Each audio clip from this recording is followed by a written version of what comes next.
Hello everybody. It's nice to see everybody today.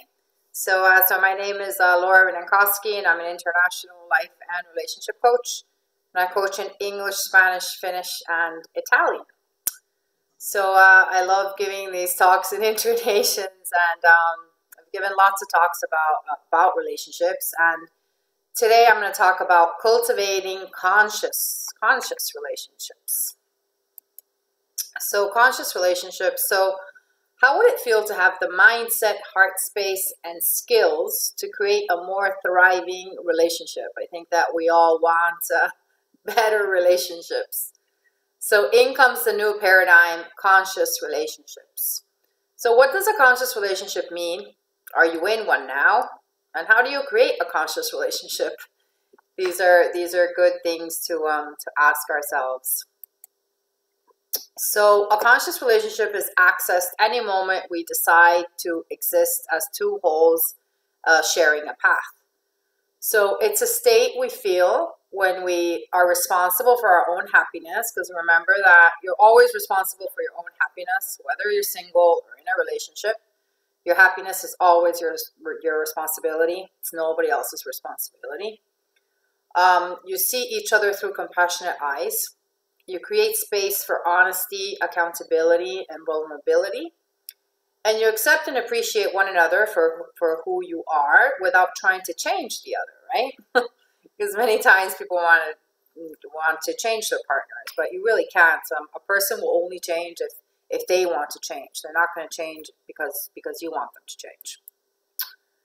So the predominant feeling generated by the state of consciousness is joy, peace, love, and empowerment, right? That's like the ultimate feelings that you want to have in a relationship. But of course you're going to have your ups and downs. I'm not saying that you have to, you're not going to feel all of these positive emotions all the time. But I mean, most of the time. So it's a conscious choice created together, and it gets easier to access over time and with practice. As we become more aware, we find we're better able to connect. So a conscious relationship is not an end. It's a journey. It's a journey of healing and learning to love with ups, downs, twists, and turns. I mean, life is full of ups, downs, twists, and turns. And the more conscious you are, the better you're going to be able to manage everything. So every moment is an opportunity to become more aware of ourselves, one another, and how we intersect. It's becoming more mindful about everything that you do and all of your reactions in a relationship as well. So being conscious in a relationship is not about perfection. None of us are perfect. And none of our partners are perfect. But it's about accepting what is, including imperfections, because we all have them, and gradually bringing more awareness to the experience. So this creates more space for love. The more you can accept, your good qualities and your bad qualities, in yourself and in your partner, this creates more space for love. So, for example, during a conflict, we might ask ourselves, should I get worked up like last time, or should I assess my thoughts, feelings, and actions before I respond? And I think that's a really important point, because many times we respond, out of impulse and out of instinct, and we respond the same way that we've responded in the past. And many times when we get triggered, we can respond in an aggressive way, right? So it's better to, think about, assess your thoughts, feelings, and actions before you respond, right? So that way you become more mindful of things, before you react, have a knee-jerk reaction. So that's the beauty of relationships. They are, without a doubt, one of top and most commonly available human experiences for becoming more self-aware, grounded, and mindful. We learn so much about ourselves and about others through relationships. So we definitely become more self-aware, grounded, and mindful. And the more conscious your relationship is, the more all of that gets highlighted. So this is a great quote from Marianne Williamson, and I actually met her back in 2008 when she gave a talk here in Dublin. She's written a lot about relationships. Relationships are laboratories of the spirit. They are hospitals of the soul. They are the places where the wounds that we hold will be brought up, because that's the only way they can be healed. One thing that happens in relationships, and especially in conscious relationships, is that we help heal ourselves, right?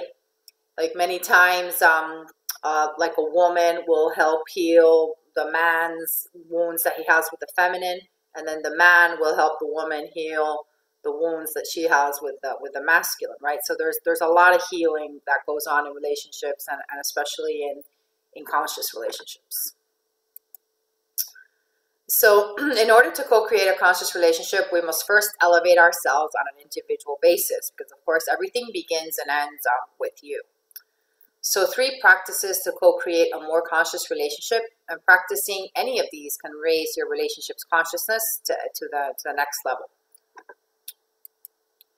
So number 1, consciously invite stillness into your life. We live in an age of distraction. People, devices, and media are competing for our attention at all times. It's no wonder why it's so easy to lose ourselves, to feel disconnected from our loved ones, and to feel stressed or anxious. Learning to sense the present moment through stillness is the foundation for happiness and a drama-free relationship with self, our reality, and with others. You know, and this is a really big point, because you know, we live in an age where we're getting bombarded by information and technology all the time. And I think that today, one of the biggest problems in relationships is when you're having a conversation with somebody and you can't put the phone down. You keep on looking at your phone, right? So in this day and age, one of the nicest things that you can do for somebody to really show that you care and that you're interested in them is to have a conversation with them without your phone being there, right? Without being constantly distracted with your phone, right? And actually the phone has one of the biggest problems in relationships these days is the phone, and being distracted, not being able to have a conversation without looking at your phone all the time, right? So keep that in mind, if you're, with whoever you're talking to, talk to them, put your phone to the side or in your bag or wherever, and have a conversation with somebody without being distracted by your phone all the time, or any other device for that matter, right? Your laptop, your iPad, whatever it is. Number 2, consciously co-create a life together rather than apart. Partners start to drift and end up just going through the motions when they don't see themselves as moving towards something meaningful and significant. So it's good to have a common goal together. Don't let that happen to your relationship. Ignite that spark. The journey of consciously creating a life together makes the relationship exciting, novel, and adventurous. You can do this by intentionally creating a relationship vision statement supported by relationship goals, habits, and practices. This relationship vision statement is a really nice idea, because many times in businesses you have the mission statement, or you have the vision statement of a business. So most people don't think about doing that for a relationship, right? And I think it's a really good idea, because together you can look at your relationship goals, your habits, and your practices, and your values as well. The more common values you have, the more you can create a long-lasting conscious relationship as well. So that's a great practice and exercise for couples to do, to create a relationship vision statement together. Join a conscious community. You and your relationship are not alone in this journey. So having a conscious community is an important pillar in a relationship. So surrounding yourself with conscious people is one of the easier ways to exponentially grow your own conscious vibes, because awareness is contagious. So nourish your relationship by having a circle of friends, family, and acquaintances who invest in themselves, their relationships, and the people around them. Whoever you surround yourself with, it's like it shows your interests and what's important to you, right? So So if being in a conscious relationship and being part of a conscious community is important to you, that will be great for for the relationship. Surround yourself with like-minded people, right? So that can help as well. So whether it's a get together to have down to earth conversations, or a night out on the town, being with others who support or even share your conscious relationship goals, who are emotionally mature enough to be aware of boundaries and who safely challenge and celebrate you, really helps to keep the conscious energy flowing. So it's about surrounding yourself with like-minded people that are in conscious relationships as well, or that are interested in conscious relationships. And of course, this also applies to friendships, right? You can have conscious friendships as well. So thank you. May you find a conscious relationship. I offer coaching sessions in English, Spanish, Finnish, and Italian. You can get in touch with me at lauracoaching@gmail.com. My website is laurarenenkowski.com. And my Wake Up to Your True Potential YouTube series, where I interview people, the link is there. I've posted 20 interviews so far, and I interview people about different ways to wake up to your true potential.